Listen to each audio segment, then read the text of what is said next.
Hi again then guys, and welcome to episode 26 of Tour of Japan, the review series of course for Gran Turismo 6's JGTC selection. And in this episode we're featuring another one of the Lexus Super GT cars, specifically the SC430 and even more specifically the Team Bandai Daireza SC430. Now interestingly, there are four primary versions of the SC430 race car, not including the base model.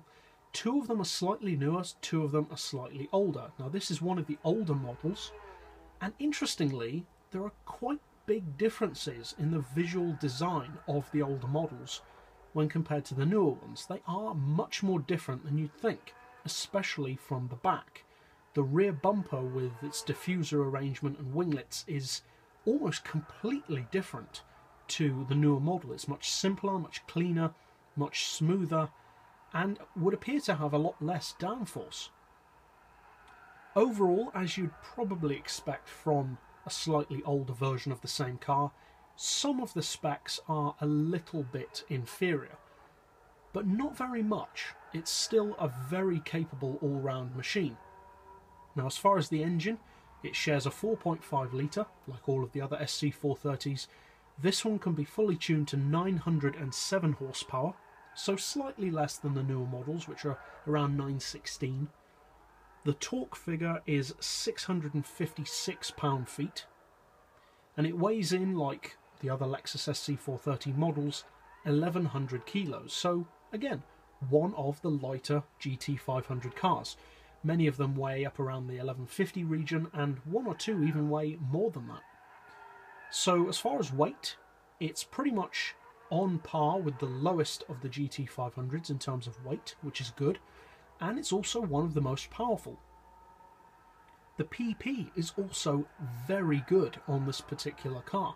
It sits at a maximum PP of 653, which is almost 10 PP lower than the newer models.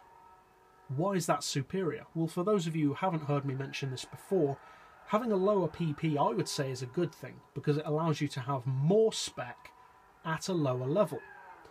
Now obviously the spec is lower, but the amount of spec it has in relation to that PP level means that this car is much more usable when restricted than a more powerful car with a higher PP would be, because you have to restrict it far more to get it down to that same PP level. So that's a pretty clear advantage of the older SC430s when compared to the newer ones. So overall, as a quick overall opinion of the car, if you're looking for pure overall performance, and you specifically want an SC430 to race with, I'd recommend using one of the two newer models. If, however, you're looking for something which can be very adequately down-tuned without losing too much of the engine's performance or having to restrict it too much, I would recommend one of these older SC430 models. So they both have their distinct advantages despite being the same base car.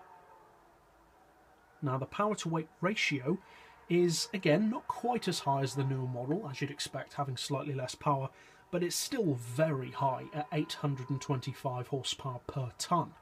So it's up there with the best of them in terms of power to weight ratio. And the price is exactly the same as the other SC430s new and old, at 950,000 credits.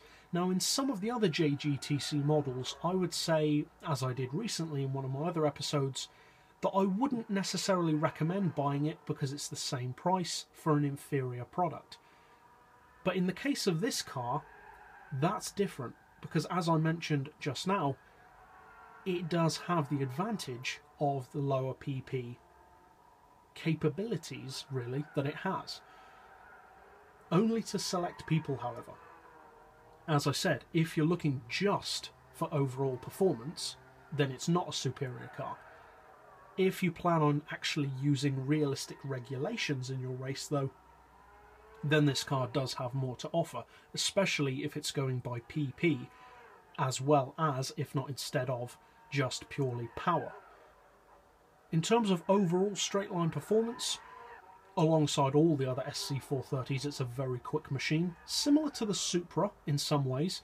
Good handling on a wide variety of tracks, but like the Supra, can be a little bit tail happy. Nothing too bad though, there is plenty of grip. Top end wise, you're looking at over 230 with low downforce. The acceleration is very strong, primarily top end though. Very strong top end acceleration. But as I said, like the Supra, it has very strong all-round ability. The Skylines, for instance, tend to be stronger low end. The Supras, however, or the SC430s, tend to be better top end. So for instance, for perhaps here at Motegi, not so much though, because the straights on this track aren't that long, but particularly say Fuji, this car is very good for tracks like that because of that top end power and also having more torque than some of the other cars which do have a similar top speed but not quite as much shove to get there as this car. So overall, if you haven't tried any of the SC430s, well, they're all very good, the two older ones and the two newer ones, and as I said, choose whichever one you need for your specific needs. So that's it for this episode. I'll see you guys next time, and as always, thanks for watching.